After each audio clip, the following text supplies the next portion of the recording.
안녕하십니까, 권 박사와 라떼 한 잔. 자, 오늘은 그 라떼가 있는 북카페 첫 번째 시간이 되겠습니다. 공교롭게도 이 라떼가 있는 북카페 첫 번째 시간에 소개해 드릴 책이 바로 저의 책이 됐네요. 이게 뭐 일부러 그런 건 아니고요. 마침 그 타이밍이 그렇게 돼 버렸습니다. 제가 이번에 소설책을 냈습니다. 소설책을 냈어요. 그 제목이 명진이의 수학 여행입니다. 이게 장편 소설은 아니고 그 단편 몇 개를 모아놓은 소설집입니다. 소설집인데 그 중에 이제 그 타이틀로 그 중에 네 번째 수록된 작품인 명진이의 수학 여행으로 그 제목을 삼았습니다. 그렇게 제목을 삼은 까닭 자체도 애초에 그 명진이의 수학 여행이라는 단편을 쓰다가 그 나머지 것들도 같이 이제 탄력이 붙었기 때문이죠. 사실 소설가가 되는 건 제 어릴 적 꿈이었습니다. 근데 80년대 때 이제 학교를 다니신 분들은 그 아시겠지만은 그때는 장래희망 조사라는 걸 꼭 썼잖아요. 그래서 여기 장래희망을 이제 꼭 직업으로 썼는데 초등학교, 그때는 국민학교죠. 그 무렵에는 이제 그 과학 입국 뭐 이런 거가 많아가지고 또 로봇 만화도 많고 그래가지고 이제 남자아이들은 거의 대부분 장래희망이 좀 공부 좀 한다 그러면 과학자일 겁니다. 지금 이제 나이가 50이 넘으신 분들 중에 어릴 적에 장래희망이 과학자 한 번 아니었던 분은 없었을 겁니다. 그런데 저는 그냥 과학자도 아니고 화학자라고 썼어요. 화학자. 그것도 때때로는 유기화학자 이렇게 썼습니다. 굉장히 이과적이었던 모양이에요. 유기화학이 뭔지는 정확하게 잘 알지도 못하면서 그랬던 것 같아요. 국민학생 주제에. 그냥 어릴 적 여기고요. 그러다가 6학년에서 중학교 1학년 그 사이에 올라가면서 그 소설을 굉장히 많이 읽었습니다. 도스토옙스키의 그 죄와 벌도 읽었고, 소설은 아니지만 괴테의 파우스트를 그때 또 굉장히 그 즐겨 읽었습니다. 왜 그렇게 좋아했는지 모르겠어요. 무슨 뜻인지 알고나 읽었는지도 잘 모르겠고, 어쨌든 그 죄와 벌하고 파우스트를 너무 가지고 싶어가지고, 두껍잖아요. 파우스트 같은 건 책도 두껍고 비싸고 해가지고 이 국민학생 용돈으로 도저히 감당이 될 수도 없고, 그래서 결국은 그 어머니가 이렇게 동전, 이렇게 장 보고 나서 이렇게 동전을 모아두는 제 저금통이 있는데 몰래 그 저금통에 배를 쬐습니다. 그 배를 째가지고 그 동전을 모아가지고 그 동전으로 그 책을 샀죠. 물론 나중에 들켜가지고 정말 더 이상 먼지가 안 나올 때까지 혼이 났던 그런 기억도 납니다. 그렇게 이제 소설책을 많이 읽다가 보니까 나중에 이제 소설을 쓰고 싶어졌습니다. 그래서 이제 중학교 1학년 때는 장래희망을 쓰라 그럴 때 거기에 소설가라고 썼습니다. 소설가. 그때부터 사실 저는 계속 소설을 쓰고 싶었습니다. 글쓰기를 좋아하고 글도 많이 썼지만은 제가 정말 쓰고 싶었고 내고 싶었던 책은 소설이었죠. 교사가 된 다음에도 마찬가지였습니다. 그건 뭐 당연한 게 저는 교육의 마지막은 이야기라고 생각하거든요. 사람은 이야기를 만들어서 무엇인가를 이해하는 그런 동물입니다. 그러니까 무엇인가를 가르칠 때 가장 좋은 방법은 그것을 이야기로 만들어서 가르쳐 주는 것이고요. 또 배울 때 가장 마지막 단계 역시 자기가 배운 것을 자신의 이야기 속으로, 자기의 이야기 속으로 통합하는 겁니다. 에릭 에릭슨이 이제 인생 노년기의 발달 과제가 자신의 삶을 뜨문뜨문 조각난 일화들이 아니라 통합된 하나의 이야기로 만드는 것이라고 했잖아요. 그 이야기를 만들지 못하면 그 사람은 자기 인생이 헛되구나 이렇게 생각하면서 분노를 느낀다고 합니다. 이거 뭐 라떼 한 잔 갖다 놓고 무슨 갑자기 이렇게 심리학 강의를 하고 있네요. 이거 안 돼. 자, 어쨌든 그래서 저는 이제 계속 이 소설을 쓰고 싶었고 저의 교육을 소설로 한번 펼쳐보고 싶었습니다. 그럼 소설은 과연 뭘까요? 거짓말입니다. 거짓말을 가르친다고요? 그건 아니고요. 그 실제로 있었던 일이 아니라는 것, 혹은 실제로 있었던 일과 다르다는 점에서 거짓말입니다. 그런데 아주 또 거짓말은 아닙니다. 왜냐하면은 실제로 그런 일은 없었으나 만약에 그런 일이 있다면 하고 가정했을 때 그 다음에 나타나는 여러 가지 상황들은 상당히 있을 법한 그런 이야기들이 될 때 그게 소설이거든요.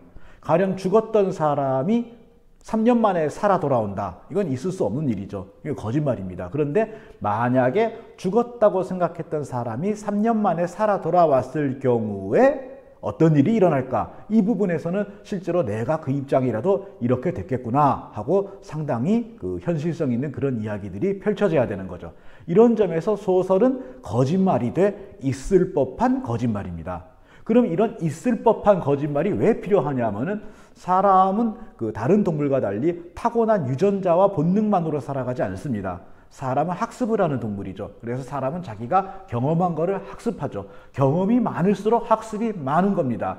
그런데 또 하나 사람은 놀라운 것은 이야기를 만들고 이해할 수 있는 동물이라는 겁니다. 그래서 이 이야기를 통해서 직접 경험하지 않은 것조차 마치 자기가 거기에 있었던 것처럼 경험할 수 있다는 거죠. 즉 있을 법한 거짓말들을 많이 접하게 되면은 앞으로 있을 수 있는 수많은 상황들에 대처할 수 있다는 겁니다. 그러니 이야기, 소설 이거보다 더 좋은 교육이 어디 있겠습니까? 물론 연극이나 영화도 마찬가지겠죠. 그러니 교육을 한다는 사람이 소설을 쓴다라고 하는 거는 교육자로서 최고 경지에 드디어 내가 올라갔구나라고 하는 어떤 확인 도장 같은 거였습니다. 그래서 소설이 잘 써지지 않을 때, 제가 수많은 책을 썼습니다만 소설이 잘 써지지 않을 때는 저 자신에 대해서 질책하는 마음도 있고 그랬습니다. 그런데 이제 드디어 소설을 쓴 겁니다. 보다시피 굉장히 예쁘죠.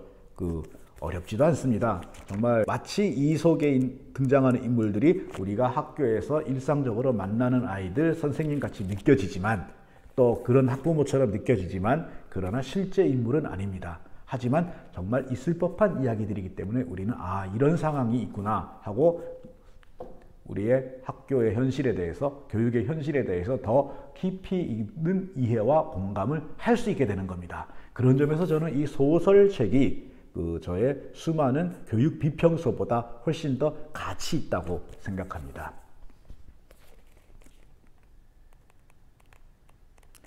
여기 나오는 이야기들을 제가 미리 말씀을 드리면 스포일러가 되겠죠. 그러니까 이거를 구체적으로 말씀을 드리지는 않겠습니다. 그냥 몇 대목을 읽어드리겠습니다. 책 읽어주는 남자. 교무실 밖으로 나서보니 교정 곳곳에 벚꽃이 한창이었다. 여학생들이 교정 구석구석을 예쁘게 채색한 벚꽃 앞에서 서로 사진 찍어주고 같이 셀피 찍느라 분주했다. 남학생들은 꽃이야 피건 말건 땀을 뻘뻘 흘리며 공을 차며 놀고 있었다. 유후! 공연이 흥이 나서 펄쩍 뛰며 벚꽃가지를 하나 후려쳤다. 꽃잎이 비처럼 쏟아져 내렸다. 그러자 사진 찍던 아이들이 깨악깨악거리면서 흩날리는 꽃잎을 쫓아다녔다. 아차 싶어 손목을 들어 시계를 보았다. 오늘 날짜가 시계는 흩어지는 벚꽃 그림자로 물든 숫자를 보여주었다. 4월 16일. 자, 또 한 대목을 읽어드리겠습니다.